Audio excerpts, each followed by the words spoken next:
Let me save you a few years of misery, shall we? Shall I? You see, the one thing that I don't really understand about people, and maybe this is just my own blindness, my own perspective, but it seems like people are not very good at reflecting. I see very few embarking on a journey of self-discovery. And as a result, people drift in life, going nowhere, being nothing, not the good kind of nothing. And we just seem to kind of drown and struggle with life. We're always just trying to keep our face above the surface, just barely making it, never consciously swimming through life. And the reason is because throughout our lives, we become conditioned. And most of our conditioning is unconscious. We think we are the ones doing things, engaging in action in the world, and yet most of our actions are done automatically. And whether or not your unconscious is positive or negative will determine the expression of your life. But if you are not aware of why you are the way you are, or why you do the things you do, if you're not aware of your trauma, if you're not aware of your conditioning, as Carl Jung said, if you do not make the unconscious conscious, it will direct your life and you will call it fate. We will be blinded to why things happen to us, and we will question, what did I do wrong? What did I do to deserve this? And it's not that you deserve this or that, or don't deserve, but it's that life is flowing through you. Your experience in life is an expression of you. There is no separation from what you experience and what is within. That is why self-discovery is so important, because you will understand why your life is the way it is. If you do not make a conscious effort to know yourself, then you are at the mercy of the world and of life and of other people and of powers beyond your control and the system and the government and everything. And you will live as a slave. As I like to say, those who do not know their rights have no rights, and those who do not know their power have no power. You see, most of all of your problems come from trauma. They come from conditioning. We enter into this life somewhat pure. I mean, we have biological conditioning. We have a starting point. But then we become all knotted up. Our minds become knots. We develop these knots in our mind. And if we do not consciously go in and untangle these knots, well then, life will not be all that great of an experience. Because these knots in the mind, they block the flow of life. They block the flow of energy. You see, you have two choices, maybe. And that is, you can continually try to keep putting out fires in your life. You can keep trying to overcome problem after problem. You could try and manage your life, make things right, fix things, do more. Or you can untangle yourself. And what you will find is that when you untangle yourself, your problems, your life enters into harmony automatically. Don't try and work on the surface level of things, treating gunshot wounds with band-aids. Because the wound will just open up again and bleed and make a mess somewhere else. There will be a never-ending stream of fires to be put out, a never-ending stream of problems to deal with and fix. But if you go in here first, you go within, and you unravel yourself, embark on a journey of self-discovery, then you can allow the expression of your life to be more harmonious. And you do not have to worry about the things of the world. So the reason that some of us live so miserably is because our priorities are all messed up. We prioritize things that don't matter, and the things that do matter get pushed aside. They get pushed to the back burner. And so we live in misery and suffering, struggling all the time, with problems, with difficulties, when in reality, the reason that we struggle and the reason that these problems are here in the first place is because the problem is in here. The trauma gets stored in our body. Our beliefs, our attitudes toward life are conditioned into certain pathways, and we get stuck Therefore, we are stuck dealing with the same things over and over and over again.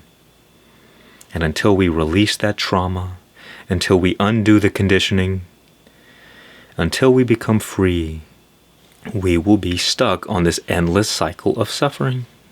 We will self-sabotage our life every time we try to do better, every time we try to improve or make changes in our life, because our body will pull us back into equilibrium. It will pull us back to what is comfortable. And what is comfortable is oftentimes the conditioning of our trauma. And most of our trauma happens when we are children. And the coping mechanisms that we build when we are children, we will automatically take them into our adult life. And what once helped us to survive will now destroy us. Our body is all about survival, and it will not allow you to do anything that threatens your survival. And sometimes threatening your survival means improving your life. Because to improve your life, you enter into the unknown. And if you are comfortable in filth or in low states of being, if the normal is negative thoughts and negative attitudes, we get addicted to these things and we stay stuck in them. And any attempts to try to escape what is comfortable or what is known will be met with resistance. One of the most important things we can do in this life is to learn to be human, to manage this body, to manage this mind, to learn about ourselves, the character that we are playing. If you don't know yourself, you won't know why things happen to you the way they do. You won't know why you are dealing with certain problems over and over again. Whether it's relationships, whether it's money and finances. You see, there's one way to really know whether or not something is coming from you or whether or not some random thing just happened to you. And that is, if something happens to you once, well then it could be just something that happens. If something happens to you twice, well it could just be a coincidence. But if something happens to you, the same thing, the same pattern happens to you 3 times or more, it is because you are creating that experience. That experience, that problem is coming from you. And that is the area in which you enter into this journey of self-discovery. Because your problems will not go away until you address the root cause. And they will create more and more suffering until you wake up. Until you become aware. You see, the root of all suffering is unconsciousness, but the source of all enlightenment is suffering. Living in darkness will lead you to suffering, but the suffering can lead you to the light. But you have to make that choice. You have to stop wallowing in your suffering, trying to put out fires and dealing with all of your problems and your struggles. Stop it. Just stop it. Stop trying to do these things, because you will only exhaust yourself to the point of death. Because the root of your suffering is in unconsciousness, it is living in illusion, it is living in darkness, and therefore the cure is the light. The cure is truth, the cure is your awareness, and so you have to become aware of why you are the way you are. And only then can you do something about the problem. Because if you don't know why a problem is happening, you can't do anything about it. You will always be the bottleneck to your experience. So don't waste your time trying to fix things in the world, but spend all of your time trying to heal your body, to untangle your mind. You don't need to perceive yourself as somebody who needs to be fixed or somebody that is full of problems. Because that is more of this kind of psychological drama that we get pulled into. And it is that psychological drama that is creating all the suffering.